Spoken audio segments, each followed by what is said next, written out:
Quand on débute dans le monde de la bourse et qu'on souhaite déposer nos premiers euros, on se pose forcément cette première question. Comment choisir la bonne plateforme pour déposer mon argent et acheter ma première action en ligne? En effet, certaines plateformes sont très malveillantes et peuvent te cacher beaucoup de choses en termes de frais. Mais nous avons la chance d'accueillir une personne qui saura nous éclairer. Marc Braun, directeur France de Scalable Capital, va nous éclairer sur certaines zones d'ombre des brokers en ligne. Autrement dit, il va nous souligner les règles et les paramètres à respecter pour bien sélectionner une plateforme en ligne. Et j'ai eu la chance justement de l'interviewer et tu vas en apprendre beaucoup sur cet épisode. Avant de passer la parole à Marc, je tiens tout d'abord à remercier Scalable Capital pour m'avoir accordé leur confiance.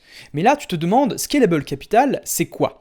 Scalable est une société d'investissement basée en Allemagne qui te permet donc d'acheter plus de 1800 ETF et 7000 actions dans le monde entier. Côté sécurité, ne t'inquiète pas, ils sont régulés par la BaFin, c'est-à-dire l'équivalent de l'AMF en France, et par la Bundesbank, la banque d'Allemagne. Scalable Capital, c'est aussi plus de 600 000 clients avec plus de 10 milliards d'euros investis sur la plateforme. Autrement dit, la société fait partie des pionnières dans les brokers en ligne, dans le monde de l'investissement. Également, tu peux investir à partir de 1 euro sur Scalable Capital si tu souhaites faire des plans d'investissement programmés et avoir des commissions de 0 euro en passant par des plans. Autre fonctionnalité que Scalable possède et qui permet de se démarquer, c'est le prélèvement SEPA automatique. Plus besoin de faire des virements bancaires, tu peux directement maintenant le prélever en sécurité sur ton compte pour investir.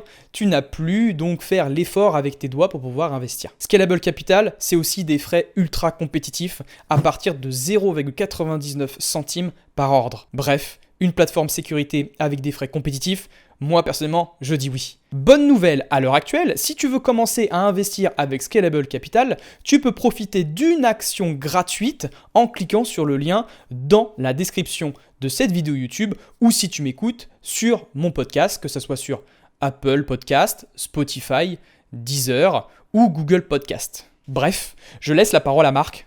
C'est parti.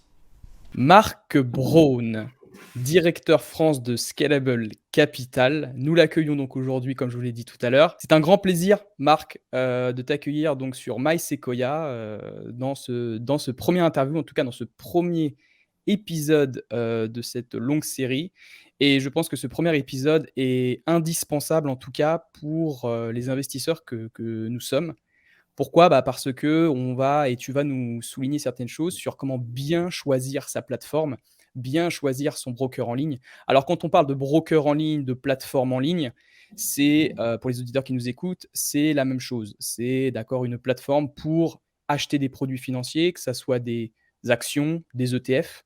Et donc on passe par cette plateforme, un broker en ligne, qui sert d'intermédiaire entre nous, investisseurs, et le marché. Marc, voilà, donc j'ai présenté un peu le sujet d'aujourd'hui. En tout cas, Yes. encore merci pour... Merci beaucoup, Sonny. Merci à toi de m'avoir avec toi. Merci à l'audience de partager ce moment aujourd'hui avec nous. C'est un grand plaisir. Un grand plaisir, Marc, un grand plaisir. Alors, on parle de Marc Braun, mais Marc Braun... Alors, est-ce que je dis bien ton nom déjà ? C'est bien Braun, c'est ça ? Presque. Non, en fait, c'est un nom allemand. Je suis franco-allemand. Mon papa est allemand, donc je tiens mon nom de famille de lui. La prononciation correcte, c'est comme pour les rasoirs, c'est Braun. Braun, d'accord, ok. Et donc, Braun, présente-toi. Donc, qui es-tu, Marc, ton passé, tes projets, ce que tu as fait Yes. avant d'être rentré justement dans le monde de l'investissement. Tout à fait, avec plaisir. Donc, moi, c'est Marc. J'ai 30 ans. Comme je viens de le dire, je suis franco-allemand. J'ai grandi à la frontière entre la Lorraine en France et la Sarre en Allemagne. J'ai fait un parcours somme toute assez classique en France, à la combinaison de la classe prépa et de l'école de commerce. Et j'ai choisi la voie commerce parce que quand j'étais au lycée, c'était en même temps que la crise financière de 2007-2008. Et j'ai voulu comprendre un peu mieux tout ce système, toute cette mécanique derrière. Et c'est ce qui a guidé mes choix en tant qu'étudiant. Quand j'étais étudiant, je voulais regarder justement la finance et la banque de plus près. Et une bonne occasion qu'on a pour cela en France, c'est souvent la césure. Et donc, j'ai fait différentes expériences en stage d'abord pour bien apprendre à connaître tout ça. Donc, j'ai fait du M&A à Londres, un peu le cœur de la finance en Europe, du moins avant le Brexit. Ensuite, j'étais dans une start-up une première fois. C'était en 2014, donc à l'époque, c'était le début de N26 à Berlin. Ensuite, le Conseil, la Commission européenne même, pour avoir un peu le point de vue du régulateur. Et enfin, la banque privée avec son volet digital qui m'a emmené une première fois en Suisse. J'ai fini mes études en Suisse aussi, ma dernière année d'études. Et c'est là que j'ai commencé à travailler à plein temps également dans le conseil pour un cabinet qui s'appelle BCG, à conseiller principalement des banques sur différents aspects. J'ai fini par rejoindre l'un des clients, l'une d'entre elles, la plus grande en l'occurrence en Suisse, qui s'appelle UBS, qui a une activité retail, donc pour les clients particuliers, dans son marché domestique. Donc là aussi, je m'occupais des sujets, entre autres, de l'investissement des particuliers, des cryptos. J'y suis resté 3 ans. Donc ça m'a permis de faire un peu le tour, si tu veux. Et ce qui me manquait un peu, c'est à la fois le rapport à la France et vraiment l'impact sur les investisseurs individuels. Parce que, donc faut imaginer, c'est un peu un mastodonte, si tu veux. Les choses mettent du temps pour changer. Et donc, je me suis orienté vers l'investissement, la démocratisation de l'investissement pour les particuliers en France, d'abord avec Trade Republic et maintenant, depuis juin, avec Scalable Capital. Alors justement, oui, tu nous parles, parce que ton passé n'est pas enfin, faut pas voir le Marc uniquement de Scalable Capital. Tu viens aussi d'un broker, très connu qui est Trade Republic.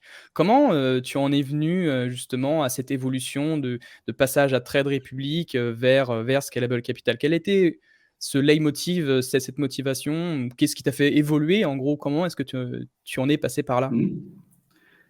Je pense que c'est 2 beaux acteurs. Moi, ce qui m'a amené chez Scalable Capital, je pense que c'était 2 éléments.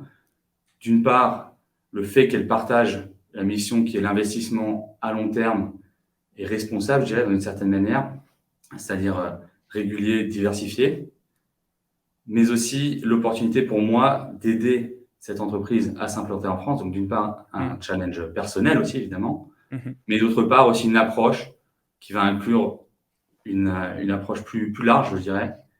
Scalable Capital, c'est une plateforme d'investissement. Ce qu'il faut savoir, c'est qu'elle a commencé en 2014 comme robo-advisor en Allemagne. C'est aujourd'hui le premier robot. Donc, c'est la gestion sous mandat digital, si vous voulez. Et une approche d'éducation que personnellement, je trouvais un peu plus poussée et qui me tient à cœur également. Oui, c'est super intéressant du coup cette évolution que tu as eue et donc l'entrée chez chez Scalable Capital, comment elle s'est faite de ta part? Tu as reconnu, tu as eu ou comment est-ce que tu es venu à rentrer dans cette boîte?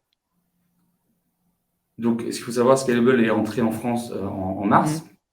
Et c'est à ce moment-là également que s'est présentée cette opportunité pour moi et que j'ai choisi de la saisir, tout simplement. Donc, la transition s'est faite de manière assez naturelle parce que c'est des sujets que je connaissais déjà, sur lesquels j'avais déjà travaillé en partie. Évidemment, là maintenant, être directeur France, ça permet également d'élargir mon champ de compétences. Donc, là aussi, je continue à apprendre tous les jours et c'est ce qui fait le charme du rôle aussi. Mais somme toute, je dirais que c'est une transition plutôt douce avec certaines valeurs alignées et d'autres approches plutôt dans les détails un peu plus complémentaires. Mais si on regarde le marché dans sa globalité, je dirais que c'est 2 entreprises qui se ressemblent sous certains aspects, se différencient sous d'autres, mais par rapport à d'autres acteurs, les différences sont nettement plus grandes, d'où une transition, comme je l'ai dit, assez douce.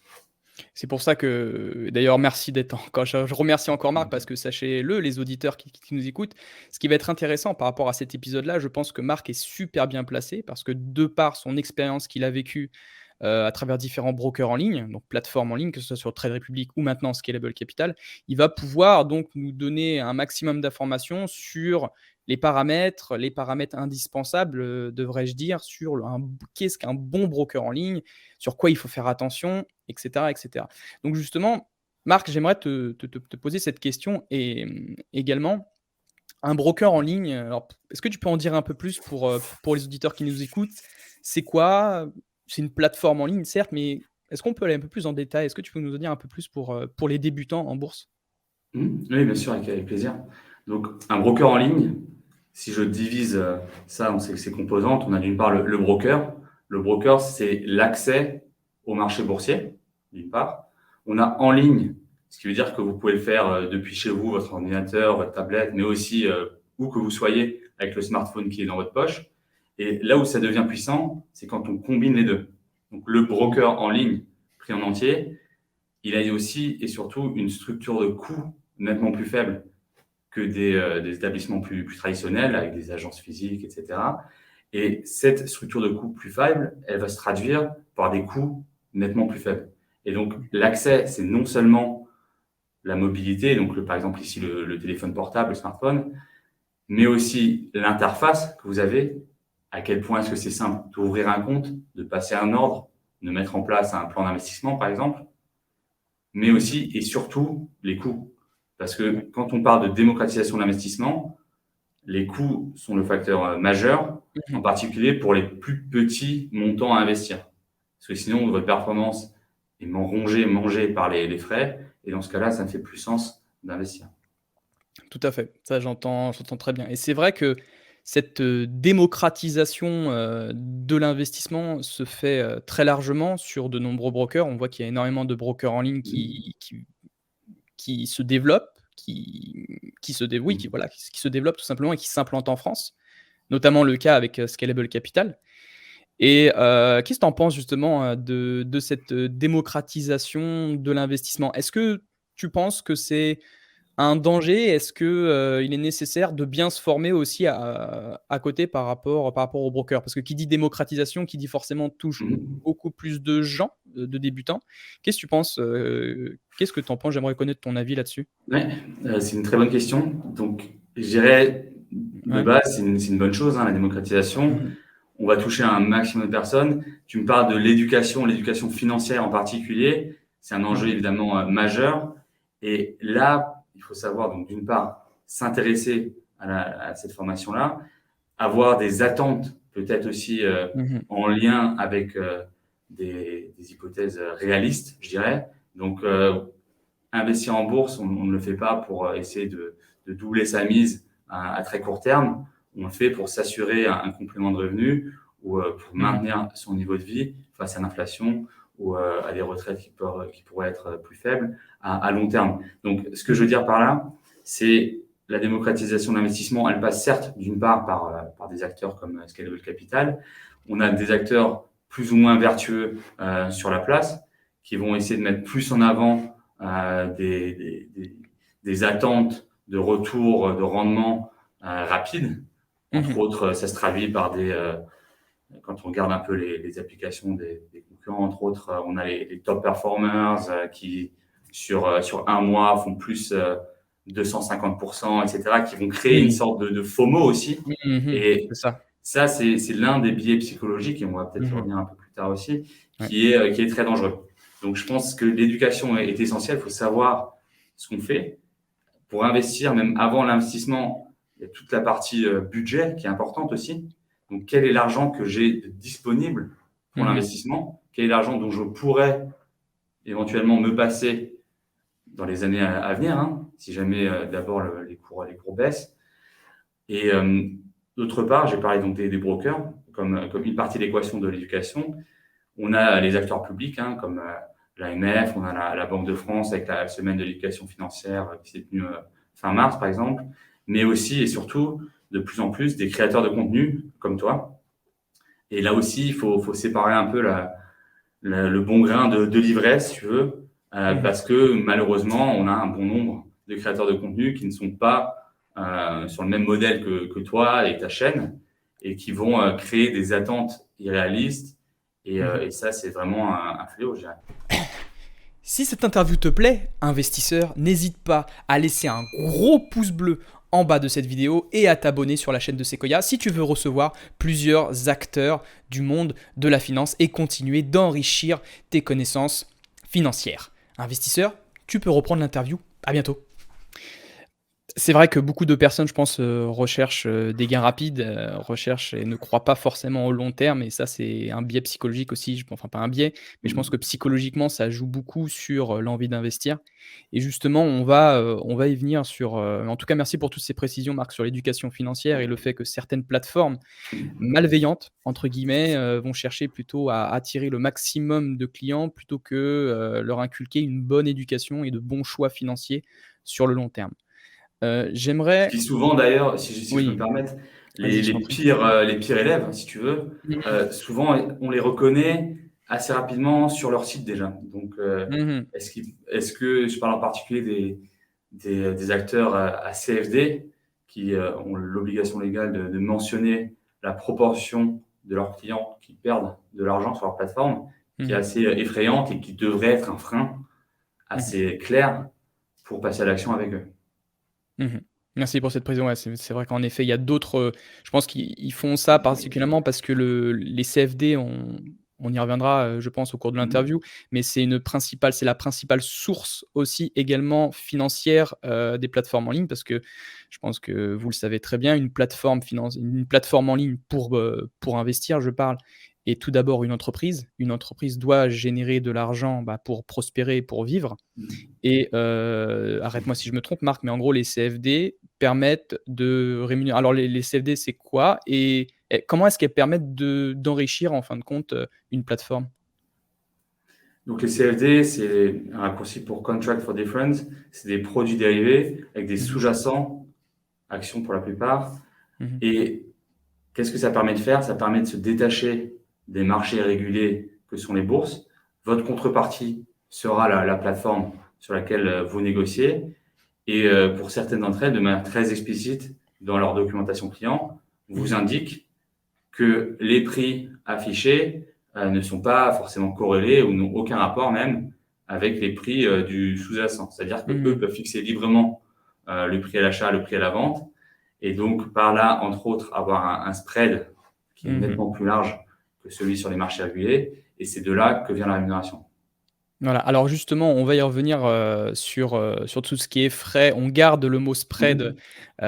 Mhm. juste à côté. Je vais le noter parce que c'est vrai que alors j'avais prévu de t'en parler Marc, mais c'est vrai que c'est une principale source de revenus, en tout cas pour les entreprises. Certaines Ça malveillantes, dépend, voilà, ça dépend desquels aussi. Et comme ouais. dit, on va faire la distinction sans doute, mais Mmh. entre les CFD et les titres négociés sur des bourses réglementées. Mmh. Voilà, et parce que ces principales, CFD et puis actions ne sont pas forcément rapportent, moins d'argent pour l'entreprise, que certains autres actifs financiers. Alors, Mhm. on va y venir justement, on parle de CFD, on parle d'actions, mais tous ces actifs financiers donc, qu'est-ce qu'on peut acheter sur un broker en ligne? Mhm. Qu'est-ce qu'on Donc, peut trouver, très sur bonne, une ouais, à plateforme, nouveau, Mmh. très bonne question. J'aimerais distinguer entre le quoi et le comment, si tu Mmh veux. mh. Donc, dans le quoi, on va avoir les classes d'actifs. Donc, on a les actions dont tu as parlé. Si je prends l'exemple de Scalable, c'est plus de 7000 actions qui sont disponibles. On a des ETF qui sont des paniers d'actions. À nouveau, là, dans le cas de Scalable, on a la référence en France avec plus de 1800 ETF disponibles. On a des fonds également qui sont gérés de manière plus active. On a Mmh. plus de 2000 sur la plateforme. Et enfin, on peut avoir aussi des ETP, des cryptos, qui vous donne accès à cette nouvelle classe d'actifs également. Donc là, soit chez Scalable, on a une quinzaine des plus grandes cryptos qui sont disponibles. Tout Mmh. ça dans une seule et même application pour faciliter réellement l'accès aux titres et au marché boursier. C'est Donc ça qui est là, j'ai très in parlé du... mmh. Mhm. C'est ça qui est Vas-y, très Marc. intéressant en fin de compte sur les plateformes aussi en ligne, alors que ça soit chez Scalable Mhm. ou chez une autre, c'est que vraiment maintenant on peut profiter d'une forte diversification, d'une richesse de produits extraordinaire. C'est-à-dire que sur une plateforme, vous pouvez trouver relativement, plus de 1 800 ETF, c'est ça sur Scalable Capital? On peut C'est trouver ça, plus tout à de fait. 7 000 actions. C'est vraiment incroyable et donc oui, tu voulais rebondir sur le comment, c'est bien ça? Voilà, sur le comment. Donc, le comment, je ne vais pas parler des frais, ça fait partie du comment, mais je ne vais pas en parler tout de suite. Je vais plutôt parler d'autres éléments, trois en la matière. Le premier, c'est les plans d'investissement. Donc, Mmh mh. Scalable, c'est une plateforme allemande. En Allemagne, c'est quelque chose de très commun d'avoir ces plans d'investissement. Ils appellent ça les Mmh. Sparplan. Et ce qu'il faut savoir, qu'est-ce que c'est un plan d'investissement? Ça vous permet d'investir de manière régulière un montant fixe dans un titre que vous allez choisir. Et ça, c'est d'autant plus intéressant que vous pouvez le faire sans frais d'ordre. Et ça automatise un peu une bonne habitude, une bonne hygiène de vie dans l'investissement, si vous voulez. Et c'est quelque chose qu'on promeut dans le comment. Dans le comment, je dirais aussi, dans la tarification, on a, chez nous, par exemple, chez Scalable, on a le free broker, le prime broker. Quelle est la différence? Le free broker, c'est 99 centimes par ordre hors plan d'investissement. Et le prime broker, c'est pour les investisseurs un peu plus chevronnés, un peu plus actifs, si vous voulez, Mhm. pour un forfait de trading, comme on l'appelle, de 2,99 € par mois. Vous allez pouvoir passer autant d'ordres que vous voulez. Et enfin, ce que je dirais aussi, ce qui joue un peu, c'est comment est-ce que vous le passez, comment est-ce que vous devez alimenter votre compte également. Et là, par exemple, dans le comment, chez nous, on a le prélèvement automatique qui permet de prendre directement de votre compte courant le montant Mhm. exact de vos investissements. C'est ça qui est très intéressant parce que souvent, sur la plupart des plateformes en ligne, il y a deux types de comptes. En fin de compte, on a un compte espèce, en gros, à bien différencier aussi avec le compte bancaire. La plupart des plateformes, donc, c'est directement. Alors aussi chez Scalable, j'imagine que vous avez aussi un compte espèce où on peut Tout à ajouter, fait. alimenter de l'argent dessus. Donc on a une petite poche et le compte espèce permet en fin de compte de transférer de l'argent que vous avez sur votre compte bancaire vers un compte vraiment donc vers le compte titre, vers un CTO de Scalable Capital. Donc en fait, vous avez 2 poches. Vous avez une poche bancaire, donc directement sur votre compte bancaire, ça peut être sur n'importe quelle banque traditionnelle et vous avez une poche donc espèce qui est directement sur la plateforme, en ligne comme Scalable. Et ce qui est intéressant, comme tu dis Marc, il y en a pas beaucoup qui le font, mais c'est le prélèvement, c'est pas automatique. C'est-à-dire qu'on donne une autorisation pour qu'en fin de compte, automatiquement, l'argent soit prélevé sur notre compte, mais sans qu'il y ait d'alimentation sur la poche espèce du compte titre. C'est bien ça? Donc, ça transite par la poche espèce du compte titre, comme tu l'appelles, Oui. mais ça permet de garder cette poche espèce Mmh. relativement fine, si tu veux. Quel est Ouais. l'intérêt? L'intérêt, c'est que sur cette poche espèce du compte titre, c'est pas de l'argent que vous allez pouvoir utiliser Oui. pour faire des achats ou autre. Et d'ailleurs, ça n'a pas du tout vocation Mmh. à cela. Mais en même temps, c'est pas de l'argent qui est rémunéré puisqu'il n'est pas encore investi. Donc, ça vous Mmh. permet vraiment de garder cette distinction entre l'argent que vous voulez, que vous pouvez Mmh. dépenser sur votre compte courant, qui est là pour ça, et d'autre part, le compte titre, qui a besoin de cette poche espèce, qui est un peu un sas, si tu veux, entre le compte courant et vraiment le compte titre, pour pouvoir être alimenté en continu. Donc, je pense que ça permet d'optimiser un Mmh. peu les flux et de rester lean, comme disaient les Anglais, du côté espèce. Justement, alors on parle de fonds, on parle d'argent, sur un broker en ligne, mais certains auditeurs vont certainement se poser la question, mais lorsqu'on dépose de l'argent sur un broker en ligne, est-ce sécurisé? Est-ce, prod combien est-ce qu'on est vraiment protégé sur un broker en ligne? Si l'entreprise fait faillite, enfin, beaucoup de questions peuvent émerger par rapport à ça. Est-ce que tu peux Mhm. nous expliquer un peu plus sur, les garanties des fonds, des différents clients qu'il peut y avoir sur des différents Mhm. brokers? C'est une très bonne question. Donc, comme tu parles de différents brokers, déjà Mmh. qu'il faut regarder déjà où est-ce que ce broker est enregistré, où Oui. est-ce qu'il est régulé. Mmh. C'est important, on a des différences entre les pays. On n'a pas forcément les mêmes niveaux de sécurité pour les fonds. Donc, c'est très important de regarder ça. Euh, je dirais ensuite, je vais m'orienter à la distinction que tu viens de faire entre le compte, la poche espèce, donc le compte espèce sur le broker et le compte titre à proprement parler. Admettons maintenant, on laisse de côté ceux qui sont dans des environnements un peu moins régulés, un peu moins réglementés, et on va aller sur un pays comme l'Allemagne, dans lequel est basé Scalable également. Mmh. Scalable régulé par la BaFin, l'équivalent de l'AMF et la Bundesbank, donc l'équivalent de la Banque de France en Allemagne. Ce qu'il faut savoir, c'est que on a déjà, de par la loi, une garantie des dépôts à hauteur de 100 000 euros pour les liquidités, donc vraiment le cash que vous avez sur cette Mmh. poche espèce. Et en plus de cela, on a un système de garantie des dépôts volontaires des banques. Donc ça fait un ajout de 750 000 euros qui sont garantis. Donc c'est quand même assez conséquent pour la C'est très partie conséquent. cash, si vous Mmh. voulez. Mais aussi, et là je viens maintenant sur la partie compte titre, là c'est important de distinguer également entre les différents types de brokers. On a parlé des Ouais. CFD tout à l'heure. Mmh. Ce qu'il faut savoir et bien retenir avec les CFD, c'est que vous avez un risque de contrepartie avec la plateforme, qui est la plupart du temps l'émetteur de ces mêmes CFD. Donc, si l'émetteur fait faillite, vos CFD ne valent plus rien, vous perdez tout. Mmh.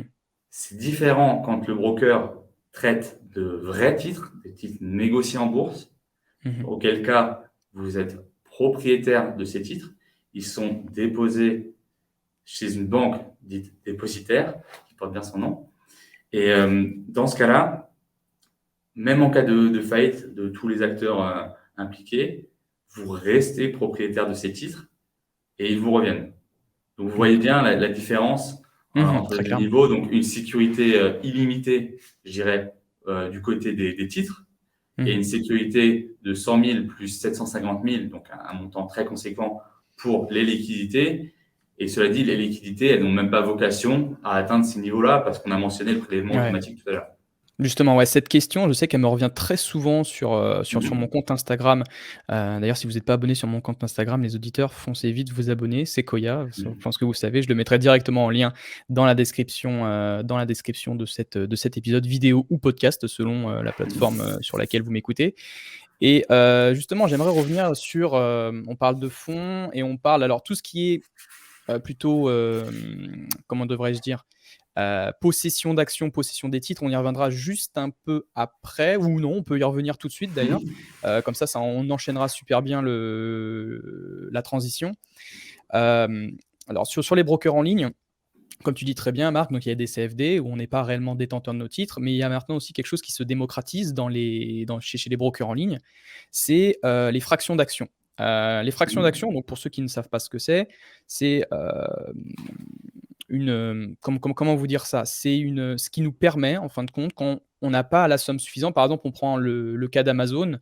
Amazon, si on veut investir dessus, c'est aux alentours de 2 500 $. Si on veut investir sur Amazon, mais qu'on n'a pas la somme suffisante pour investir dessus, bah, malheureusement, on n'a pas 2 500 € à sortir. Le cas se met également, c'est exactement le même problème lorsqu'on est sur PEA. Sur PEA, lorsqu'on veut investir par exemple sur l'action LVMH qui se tourne autour de 635 € à l'heure actuelle, et bah, celui qui n'a pas 630 € à investir sur LVMH, c'est compliqué. Et donc du coup, la démocratisation et du coup, les plateformes en ligne ont trouvé donc quelque chose pour attirer davantage les investisseurs, c'est les fractions d'actions. Donc en fait, on peut acheter 50 € de LVMH. Donc 50 € de LVMH, ça fera 0,01, une action pour la détenir. Et donc ce qui nous permet d'être, entre guillemets, investi sur LVMH. Mais la question que je te pose par là, c'est est-ce qu'il y a une différence entre fraction d'action et action sur le droit de propriété des titres? Donc là, à nouveau, ça dépend du broker avec lequel vous traitez. En particulier, la distinction entre les brokers CFD, c'est un mot qui revient souvent. Et je Oui. vous invite vraiment à faire vos recherches par vous-même également à la suite de ce Mmh. podcast. Oui, parce Et que les aussi, brokers. me permets de te couper Marc, parce que c'est une très bonne aussi réflexion. Nous ne sommes pas conseillers financiers, d'accord? Tout ce qu'on vous dit Tout à là, fait. c'est purement éducatif et informatif. À vous ensuite de creuser un peu plus le sujet. On ne vous dit pas d'acheter des CFD, on ne vous dit pas d'acheter telle action. Ce sont simplement on est là, purement de manière informative et pédagogique. On est vraiment pour vous transmettre un maximum de connaissances pour qu'ensuite vous soyez compétent dans le choix de votre broker en ligne. Excuse-moi Marc, oui, c'est bon, tu peux. Non, tout à fait. Et je complète. Donc, on vous Oui. invite, donc on vous donne quelques premières pistes, éléments de réflexion et mes réflexions à poursuivre C'est ça. par vous-même par la suite pour prendre les décisions qui sont les bonnes pour vous. Mmh. Donc, si je reprends là-dessus, je dirais qu'il faut distinguer quand même les différents types d'acteurs et ce qui convient à tout un chacun en gardant à l'esprit qu'avec les CFD, vous n'êtes pas réellement propriétaire du titre parce que tout simplement, ce n'est pas réellement le titre. Donc, le titre, c'est en sous-jacent. C'est un peu plus technique, c'est un peu technique peut-être, mais ce qu'il faut retenir, c'est que vous n'êtes pas propriétaire du titre, l'action n'est pas négociée sur la bourse réglementée et vous gardez, troisièmement, le risque de contrepartie face à l'émetteur du CFD. Comment c'est le cas avec d'autres types d'acteurs comme Scalable? On a les fractions d'actions uniquement dans les plans d'investissement, donc il faut le Oui. dire aussi, Mmh. mais ce qui offre déjà un grand panel parce que les plans d'investissement peuvent être mis en place, mis en pause ou annulés à tout moment. Donc ce qu'on a là, c'est quelque chose qui relève du droit allemand, c'est une notion un peu spéciale qui va nous permettre à Scalable d'acheter au nom du client une partie de l'action. Donc, qu'est-ce qui se passe? C'est Scalable va acheter l'action entière, elle est déposée auprès de la banque dépositaire et la fraction correspondante a été achetée au nom et en droit du client. Et qu'est-ce que ça veut dire concrètement? C'est-à-dire que le client a un droit de propriété sur ce titre-là. C'est-à-dire que le client a un droit et reçoit proportionnellement à la taille de sa fraction des dividendes. Oui. La seule différence, c'est qu'il n'y a pas le droit de vote qui, par définition, n'est pas répartissable de la même manière qu'un dividende. Alors, toutes les fractions d'actions, c'est ça aussi je me posais comme question, Marc, tu pourras peut-être m'éclaircir, mais du coup, une fraction d'action, est-ce que ce sont toutes des CFD ou pas? Ah non, Non? non, non. Donc, typiquement, un broker fait soit l'un, soit l'autre. Il vous laisse le choix entre. Donc, regardez ce qui se passe dans le marché. Mais je vais prendre l'exemple que je connais le mieux, qui est l'exemple de Scalable Capital. Donc, on a l'action réelle qui est achetée. J'ai retrouvé le nom spécifique. C'est donc au nom et pour le compte du client. C'est comme ça le nom précis. La notion juridique allemande, c'est la Bruchteilsgemeinschaft. Donc un nom un peu long et un peu compliqué à nouveau, mais qui traduit. Merci beaucoup. Non, mais ce que je veux dire par là, c'est tout simplement que ça donne les mêmes droits, hormis le droit de vote, au client, et que l'actif est directement associé à son nom. Très bien. Donc, qu'on soit bien clair, avec Scalable Capital, en tout cas avec ce broker en ligne, quand vous achetez une fraction d'action, vous êtes bien propriétaire, enfin, c'est Scalable qui possède l'action en notre nom. Mais par contre, nous possédons pas des droits, les droits de vote tant qu'on n'a pas l'action complète. C'est bien ça? Si on a Tout à fait. par exemple, imaginons que je sais pas, j'ai reçu une prime, voilà, je suis salarié, j'ai reçu une belle prime de 1 000 €, c'est bon, je peux investir donc sur mon compte titre, je peux acheter, je sais pas, du Apple, à 150 $. Voilà, j'investis donc là une grosse partie de ma prime sur Apple. Donc j'ai une action complète. Qu'est-ce qui se passe du coup là, comment est-ce que ça fonctionne en termes de propriété? Donc, pour l'action complète, c'est très simple. C'est tu as ton compte titre en ton nom sur lequel va se trouver ton action. Donc, ça, c'est le cas le plus simple. C'est one-to-one, si tu veux. Maintenant, pour les fractions d'actions, donc admettons, tu as un plan d'investissement sur Apple. Cela dit, 91% des flux sur les plans d'investissement vont vers des ETF. Donc, ce n'est pas sur des actions, du moins chez Scalable. L'énorme majorité va vers les ETF pour tout un tas de raisons que tu exposes très bien sur ta chaîne aussi. Mais restons sur l'exemple Apple pour la simplicité maintenant. Admettons que tu as un plan d'investissement de 50 € par mois et admettons que le prix de l'action soit 150 € et qu'il reste stable sur les 3 mois. C'est-à-dire que chaque mois, tu vas acheter un tiers de l'action Apple, sauf que un tiers d'une vraie action, ça n'existe pas. C'est-à-dire que, admettons que tu sois le seul à le faire, on va acheter une action entière au nom et pour le compte de Sequoia, et on va le déposer sur un compte titre collectif, mais comme c'est au nom et au compte de Sequoia, nous, on va pouvoir le refléter dans ton application. Tu vas l'avoir en tant que telle. Tu peux la revendre également. Tu peux revendre ce tiers d'action. Tu vas recevoir un tiers des dividendes s'il tombe à ce moment-là. Mais l'action entière n'arrivera qu'au bout des 3 mois où tu auras acheté donc, les 3 tiers, donc une action entière. Et à ce moment-là, elle passe sur ton compte titre personnel. Donc, le compte titre à ton nom. Donc, c'est une différence minime, c'est une différence qui existe, faut le dire aussi. C'est comme ça que font les brokers avec des vraies actions qui proposent des plans d'investissement. Donc, c'est pas du tout un cas particulier de Scalable. Mais je répète bien, pour les acteurs qui prônent les CFD, l'approche est différente. Tout simplement parce que c'est pas des vraies actions qui ont besoin d'être achetées directement en bourse et qu'elles ne vont pas sur un compte titre dédié, parce qu'il s'agit tout simplement d'un autre produit. C'est ça, ouais, et en plus, du coup, ça nous demande, nous, investisseurs, d'être encore plus vigilants sur cette étape-là.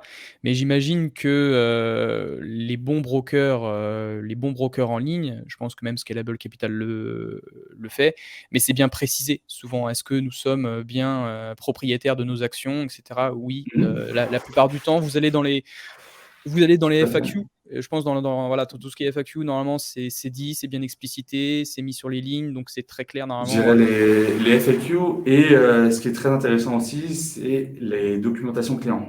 Donc ça, tous les brokers l'ont. Mmh. Je vous invite à les voir, hein, à regarder. Donc très souvent, c'est des documents très longs quand même. Ouais, bien sûr. Mais ce qui est très utile, c'est le contrôle F ou le commande F sur Mac.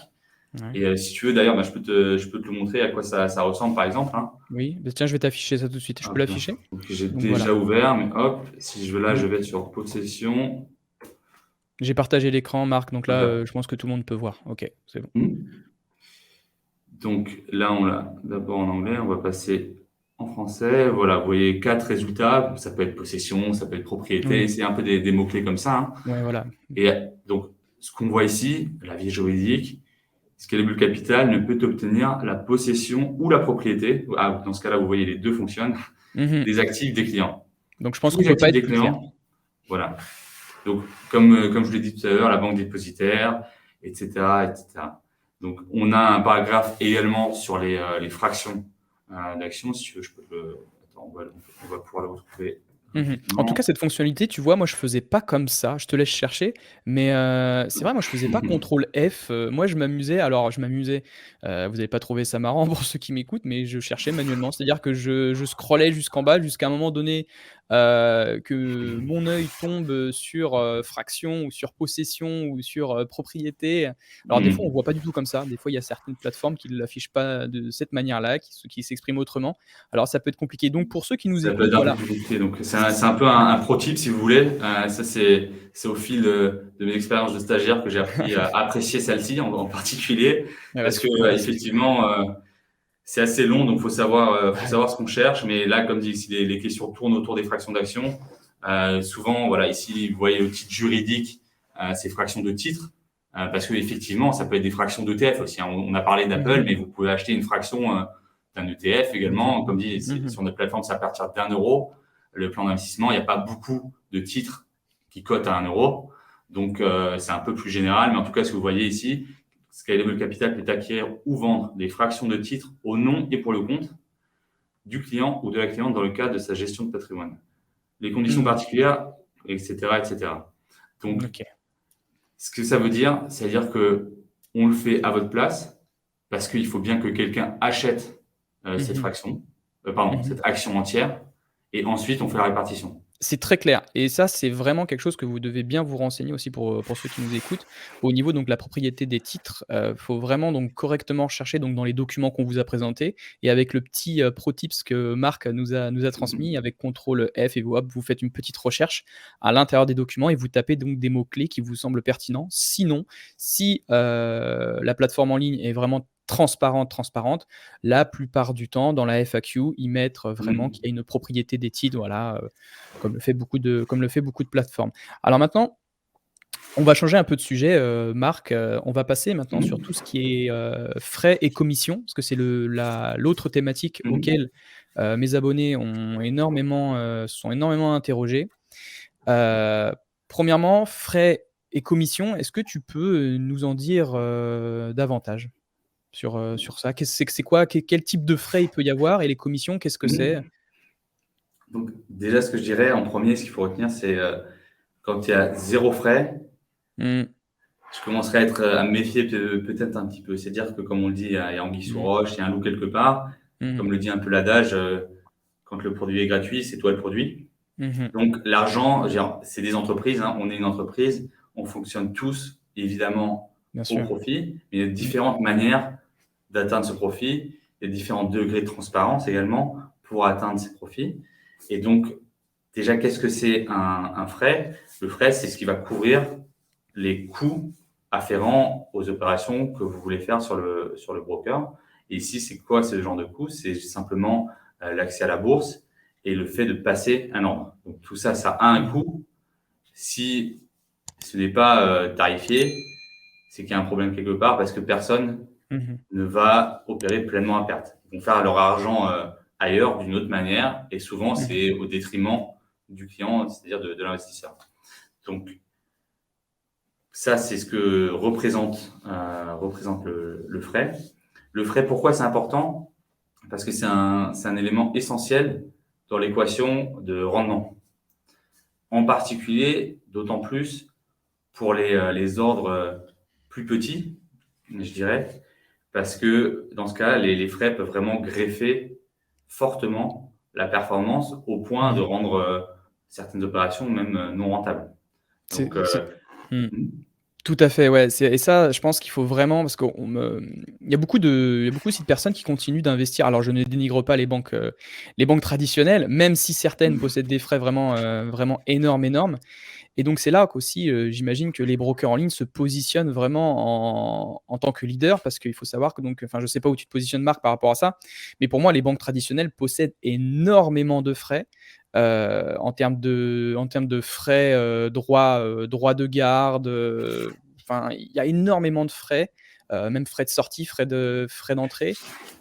Tout mm, ça cumulé fait qu'en fin de compte, ça grignote un petit peu, bah, votre rendement sur le long terme et donc il faut se méfier par rapport à ça et toi, justement, tu te positionnes, comment, avec les mm. banques traditionnelles, vs, les brokers en ligne? Non, clairement, je dirais que ça a beaucoup évolué grâce Mmh. aux brokers en ligne, mais ça a évolué pas de manière très bien répartie, je dirais. Je dirais que d'une part, on a toujours encore les banques traditionnelles et d'autre part, on a les courtiers. Tu as bien fait de mentionner les différentes lignes de De frais, Ouais. parce qu'on parle souvent des frais d'ordre. Pourquoi est-ce qu'on parle surtout des frais d'ordre? Parce que les derniers brokers comme Scalable, ils vont vous charger uniquement sur le frais d'ordre. Donc, sans droit de garde, sans frais de sortie, etc., etc.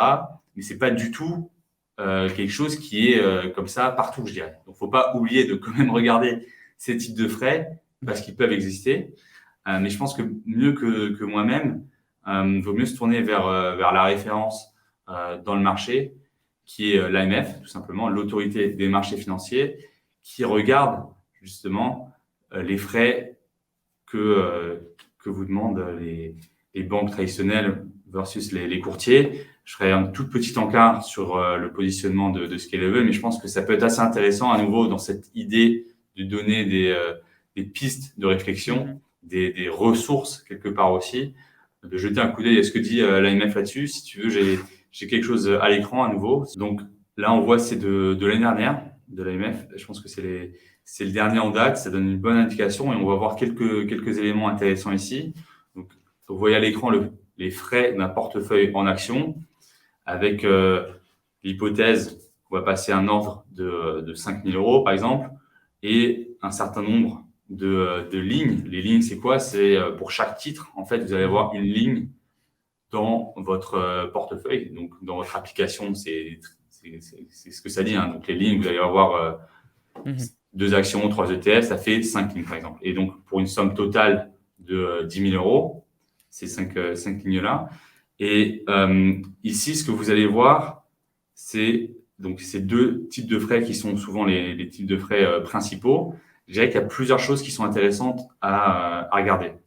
D'une part, vous voyez, donc, si je commence en haut à gauche, Mmh. pour l'achat, la vente d'actions sur Internet, hein, l'ordre de 5 000 euros avec les banques traditionnelles, on a un panier de banques que je ne vais pas citer plus Oui, bien près. sûr, Elles sont citées là en bas, je vous laisserai regarder. c'est énorme. Mais c'est juste énorme. Et ce qui est intéressant de noter, c'est non seulement la valeur absolue qui est énorme, mais aussi le pourcentage. Le pourcentage qui reste presque stable, hein. Mmh. Et c'est l'une des différences majeures avec les courtiers, du moins les courtiers en ligne dernière génération, je dirais, parce que là, dans le panier aussi, hein, on a pas mal de courtiers plus anciens, je dirais, et ça a une influence sur les frais. Vous voyez que les prix sont proportionnels, alors que les frais pour passer un ordre sont fixes. Donc en fait, Mmh. c'est un non-sens quelque part qui permet aux banques juste de maximiser leurs Leur profit. profits aux dépens Mmh. des performances, des rendements de l'investisseur individuel. Mais tout simplement, l'investisseur individuel ne fait pas le poids par rapport à la banque, le seul poids qu'il fait, c'est de voter avec ses pieds, en quelque sorte, et de changer, quoi. Et comme on constate une certaine inertie, les frais sont tels qu'ils sont. Et en tout cas, vous voyez que pour un seul ordre, sur 5 000 euros, ça fait 24 euros. C'est tout simplement énorme. Pour les courtiers en ligne, on est plus de 2 fois moins cher, ce qui est déjà un bon progrès. Si je vous donne juste un ordre de comparaison, sur Scalable Capital, c'est 99 centimes par ordre sur la bourse GTX, la bourse de Munich, quelle que soit la taille de l'ordre. Donc, y compris pour les 5 000, y compris pour les 10 000. Donc, à nouveau, c'est un autre ordre de magnitude. Et peut-être juste pour finir rapidement sur l'AMF, les droits de garde, c'est quelque chose à ne pas négliger non plus, parce que vous voyez que ça peut aller très haut, très vite. Donc déjà sur 10 000 euros, donc 5 lignes en moyenne, donc chacune de 2 000 euros, on les atteint assez vite dans un portefeuille, somme toute. On est déjà à 50 euros de droits de garde annuels. Alors, Donc, à est-ce que nouveau, tu peux c'est- c'est juste, titanesque. J'aimerais juste que tu reviennes peut-être, Marc, sur, les droits de garde. Droit de garde, ça signifie quoi, tout simplement? C'est juste le fait de que la banque possède nos titres, point, c'est tout? Tout à fait. Elle les conserve pour vous et elle vous facture des frais pour cela. Sans rajouter, en plus de ça, j'imagine que là, l'AMF, elle s'est concentrée principalement sur 2 types, de frais. Il y a aussi des banques traditionnelles qui facturent, vos frais, des frais d'inactivité. C'est-à-dire que si vous ne passez pas d'ordre pendant un certain temps, un certain montant sera prélevé. Mhm. Donc imaginons que vous êtes un investisseur, passif, vous attendez sur le long terme et bah, si vous passez pas d'ordre, je sais pas, parce que vous avez pas envie, voilà, sur une année, ou même au mois, vous ne souhaitez pas faire d'ordre, et bah, certains frais, d'inactivité peuvent être ponctionnés à l'intérieur de votre compte. Et surtout que là, ce qu'on regarde, ce sont juste des frais annuels et juste sur un Mhm. ordre. Il faut savoir que lorsqu'on est investisseur, vous pouvez multiplier cette somme par plusieurs années. Ça peut aller jusqu'à 30 ans, 40 ans pour les investisseurs les plus passifs et les plus long-termistes, entre guillemets. Donc vous pouvez multiplier ça peut-être par 30, voire, je sais pas, peut-être des fois, craquage, vous investissez, au lieu de 5 000, vous investissez 10 000 voilà, sur le mois.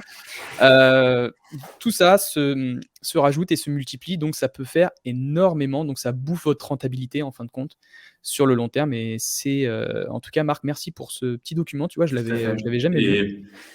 Et petit ajout aussi, hein, donc tous les frais qu'on retire de votre portefeuille, c'est de l'argent qui ne va pas générer des intérêts composés non plus. Donc, Mmh. c'est une autre dimension.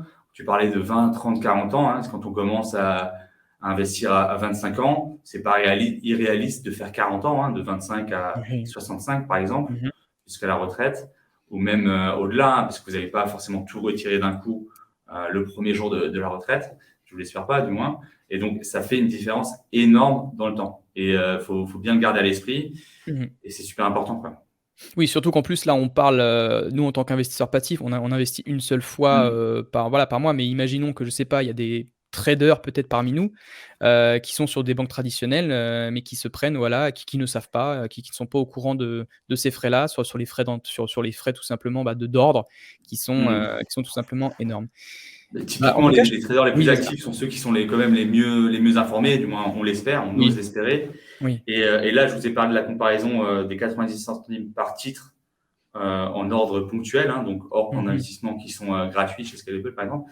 Mais Mmh. pour les traders actifs, parce que tu le mentionnes, là, ça peut devenir encore plus intéressant de changer, en Oui. particulier quand on a des brokers qui proposent des forfaits qui vous permettent de passer un nombre d'ordres illimité pour un montant qui est nettement plus faible que de passer un seul ordre avec un courtier en ligne Mmh. un peu plus ancien ou une banque traditionnelle. Petit encart publicitaire. Merci Marc. Oui, c'est vrai qu'en plus, alors peut-être petit point à souligner par rapport aux brokers en ligne et puis aux banques. Certaines banques vont vous imposer aussi, une certaine somme, pour passer un ordre. Je sais que par exemple, sur Boursorama, pour pouvoir acheter un titre, c'est minimum 100 € au niveau de l'ordre. C'est-à-dire que Mm. pour acheter un titre sur Boursorama, sur PEA, il faut minimum investir 100 €. Si vous avez un petit budget, un petit montant, 50 € imaginons, bah, en gros sur Boursorama, sur un PEA, vous ne pourrez pas. Vous devrez attendre donc avoir 100 €. Mais ce qui est bien justement avec les courtiers en ligne et notamment avec Scalable Capital, c'est vous pouvez investir à partir de 1 €.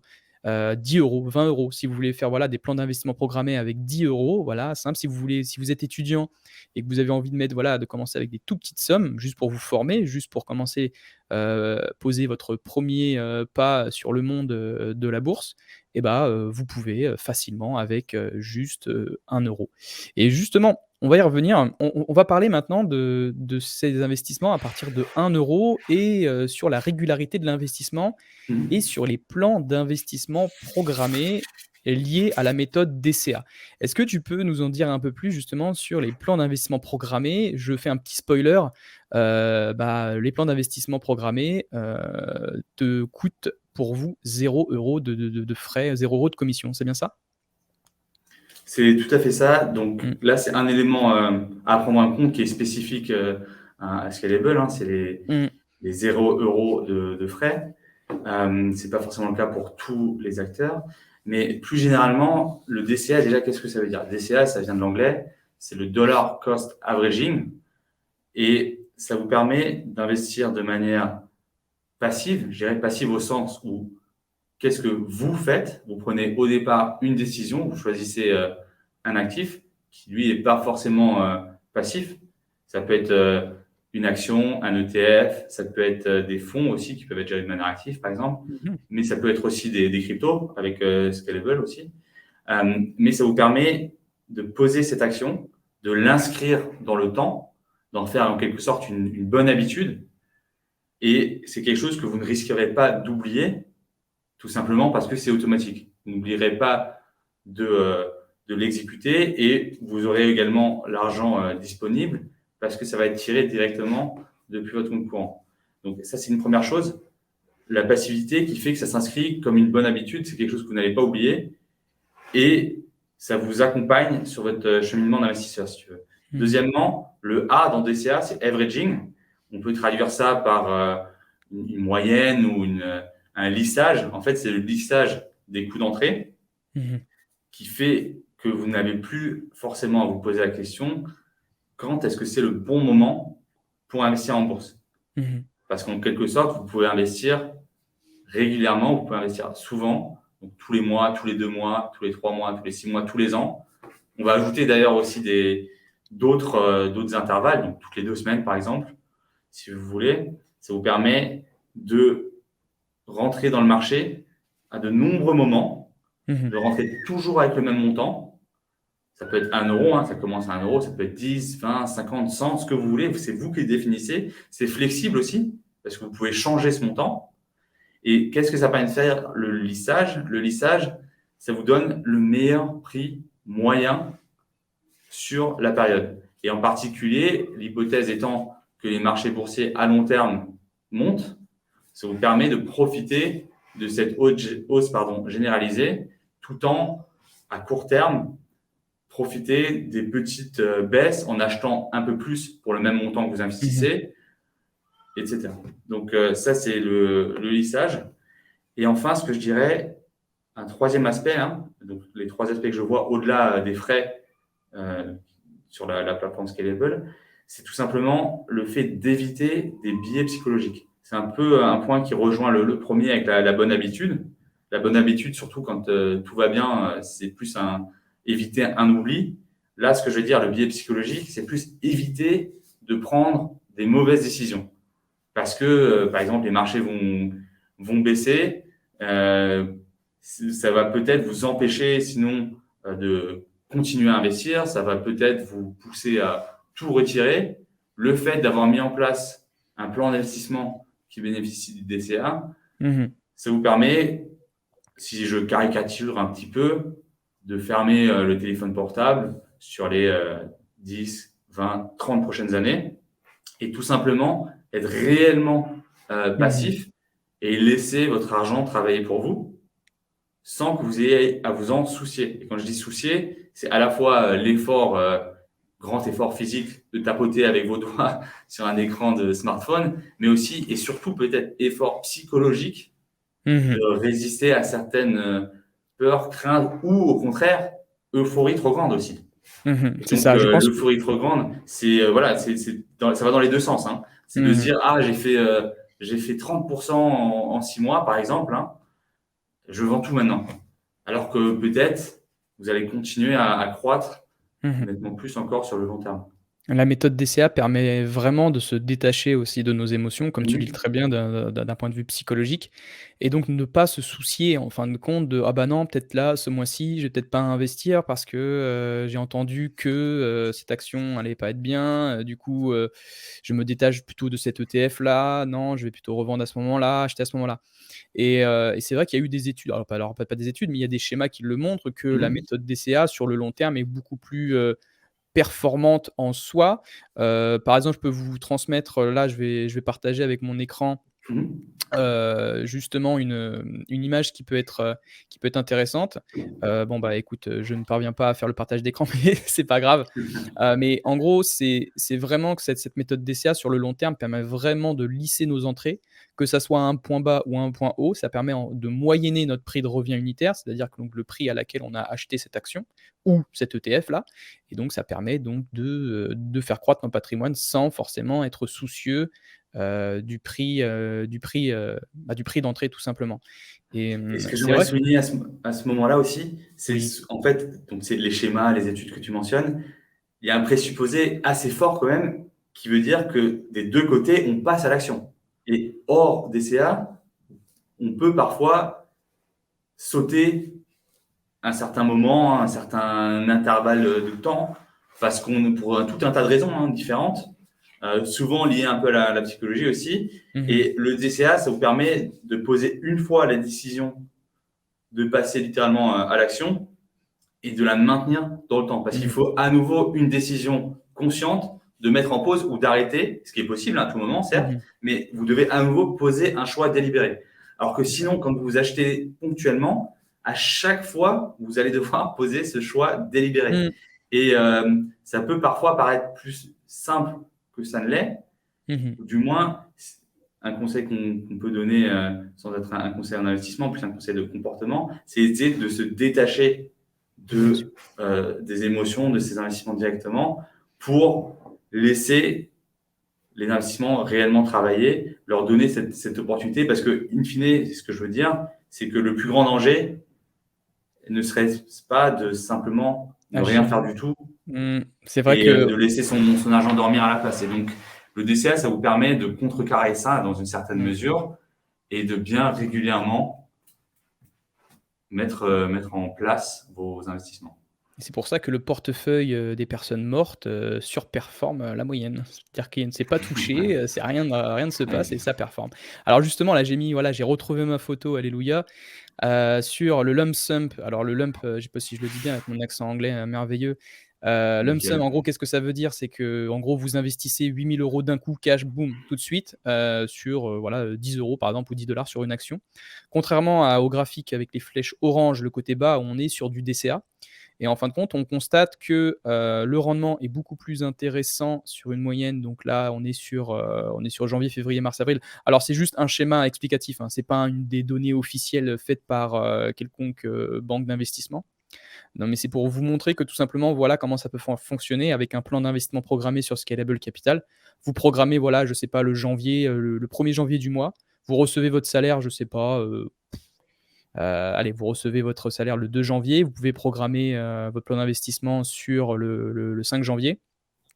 Et donc vous recevez votre salaire, mais sans vous préoccuper de rien, automatiquement. Donc Scalable Capital va permettre d'investir à n'importe quel moment, et ça tous les mois. Et donc ce qu'on peut remarquer, c'est que donc ça permet de lisser, parce que vous allez acheter une fois en bas, une fois en haut, peut-être une fois en bas, une fois en haut, une fois en bas. Et en termes de retour mensuel sur investissement, on peut gagner beaucoup plus, jusqu'à 4,07%, contrairement à 0% sur l'autre. Et c'est vrai que voilà, on se détache totalement donc à la fois du market timing. Donc le market timing, c'est acheter au bon moment. Il faut savoir que le market timing, même les professionnels, 90% des professionnels gérants, donc un portefeuille, ne parviennent pas à timer le marché au bon moment. Donc pourquoi est-ce que nous, on y arriverait? Pourquoi est-ce qu'on se prendrait la tête avec ça? Bah, on oublie tout ça. Et donc on fonctionne avec, tout simplement, bah, des plans d'investissement programmés. En tout cas, moi, c'est ce que je fais et c'est ce que je préconise beaucoup. Mais voilà, à titre d'information, juste pour vous dire que, en tout cas, la méthode DCA, et il y a eu des recherches, ça a été efficace vraiment sur le long terme, et c'est pour ça qu'en plus, des brokers en ligne de type, Scalable Capital vous proposent cette fonctionnalité qui est très intéressante. Et peut-être un dernier élément que j'aimerais Oui. ajouter, quand on dit c'est efficace, il faut toujours aussi se dire quel est notre référentiel. Donc, le DCA, c'est aussi un très bon moyen pour se mettre à l'investissement, Oui. pour toutes les raisons qu'on vient de citer, pardon. Mais surtout, il faut garder à l'esprit quelle est l'alternative. Donc, le DCA vous permet de performer au marché, je dirais, surtout en fait quand on parle de revenus. Donc, ça vous permet d'investir. Typiquement, c'est mensuel qu'on le fait. On peut le faire toutes les 2 semaines, tous les 2 mois, tous les 3 mois aussi. Mais souvent, on va faire ça en phase avec nos revenus. Et typiquement, c'est le salaire qu'on touche. Mais si là où ça devient intéressant, c'est de se dire quelle est mon alternative. Est-ce que je vais investir sur un autre support, ou bien est-ce que mon argent va juste dormir sur mon compte courant, ou bien est-ce que mon argent sera sur mon livret A jusqu'à son plafond? Et dans ce cas-là, si je prends l'exemple du livret A, le livret A, il est à 2% depuis le 1er août. C'est nettement en dessous de l'inflation, qui est à peu près au triple de cela. C'est-à-dire que le rendement réel, après inflation, est négatif. Et donc, le benchmark est tout autre. Donc, on va parler plutôt d'une comparaison argent placé en bourse contre argent sur les livrets A. À long terme, ça peut vraiment faire la différence aussi. Et je vous invite à garder ça à l'esprit et de voir le DCA également comme un moyen de mettre le pied à l'étrier, de commencer à s'intéresser et à s'éduquer sur l'investissement en bourse, parce que c'est un outil formidable pour les raisons de performance qu'on a citées, mais surtout parce que c'est un outil qui vous simplifie l'accès et qui vous enlève aussi tout un tas de biais et de poids psychologiques. Extraordinaire. Merci Marc en tout cas pour ces précisions sur le DCA et sur les plans d'investissement programmés. Cette interview touche bientôt à sa fin. Marc, j'aimerais maintenant te poser donc la dernière question de cette interview-là. Elle est assez spéciale. C'est quoi ton séquoia? Alors, pour ceux qui nous écoutent, séquoia, alors pourquoi est-ce que tout d'abord, d'où vient le mot séquoia? C'est principalement dû donc à cet arbre le plus vieux et le plus ancien et le plus grand du monde. C'est le général Sherman qui mesure 60 mètres, un peu plus de 60 mètres de haut et qui a plus de 2000 ans. Et donc, ça représente pour moi tout à fait cette vision de l'investissement long terme. Et donc, toi, justement, quelle est ta vision de l'investissement? Quelles sont tes pensées pour l'investissement de demain? Qu'est-ce que tu conseillerais à un petit jeune, en lui montrant ton séquoia, toi? Donc déjà, je vais te dire que j'ai apprécié beaucoup le nom que tu as choisi. D'une part, parce que c'est un éloge du long terme, auquel j'adhère pleinement. Et d'autre part, même les arbres les plus hauts ne vont pas jusqu'au ciel. Donc, c'est peut-être aussi quelque chose à retenir à ce moment-là. Donc, parfois, quand quelque chose nous paraît trop beau pour être vrai, c'est sans doute que ça ne l'est pas. Donc, je dirais ne pas céder aux tentations de la facilité quelque part, ne pas vouloir croire quelque chose de trop beau, donc y compris toutes les arnaques aussi qui circulent, essayer de se distancer un peu par rapport à tout ça, ne pas tout croire non plus, ce qu'on voit de prime abord sur les réseaux sociaux en particulier, suivre dans l'éducation, le cheminement d'éducation financière des acteurs parmi les plus sérieux, y compris toi, Sequoia, évidemment. Mais je dirais, dans l'investissement d'une manière plus concrète, après l'éducation, il faut passer à l'action, bien choisir son broker, bien comparer, y compris les différents types de prêts, la complétude est-ce que c'est un mot non, je ne crois pas. Je dirais, non, en gros, est-ce que l'offre est complète? Est-ce qu'elle offre tout ce qui vous intéresse? Parce qu'à nouveau, c'est plus simple de ne pas avoir X comptes différents. Oui, est-ce que le broker proposé est en harmonie avec votre façon d'investir? C'est ça, tout à fait, merci.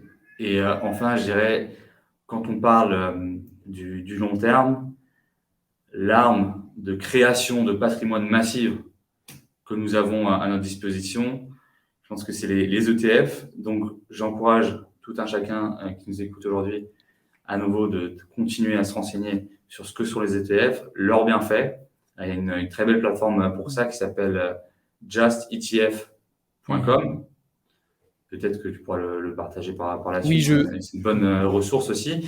Je le mettrai dans la description. Et ce que je veux dire par là, c'est d'ailleurs, c'est même pas moi qui le dis, c'est Warren Buffett qui fait l'éloge de l'un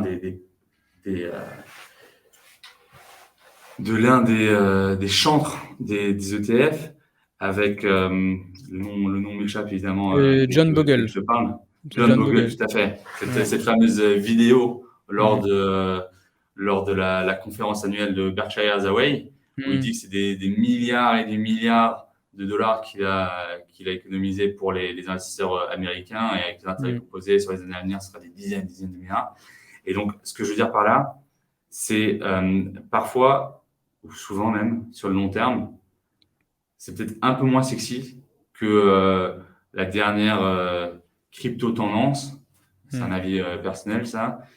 Mais ça peut payer beaucoup plus sur le long terme, car ça peut vous éviter des banqueroutes comme on en a vu au cours de l'année. Et donc, mon Sega personnel, et ce que j'aimerais vous partager à vous également, c'est de choisir vos investissements en lien avec vos convictions, parce que les petites rivières font les grands fleuves. Chacun d'entre nous peut décider quel impact aura son argent. L'impact, c'est pas uniquement le rendement, mais aussi les financements que nous voulons porter. Et l'investissement en bourse y contribue.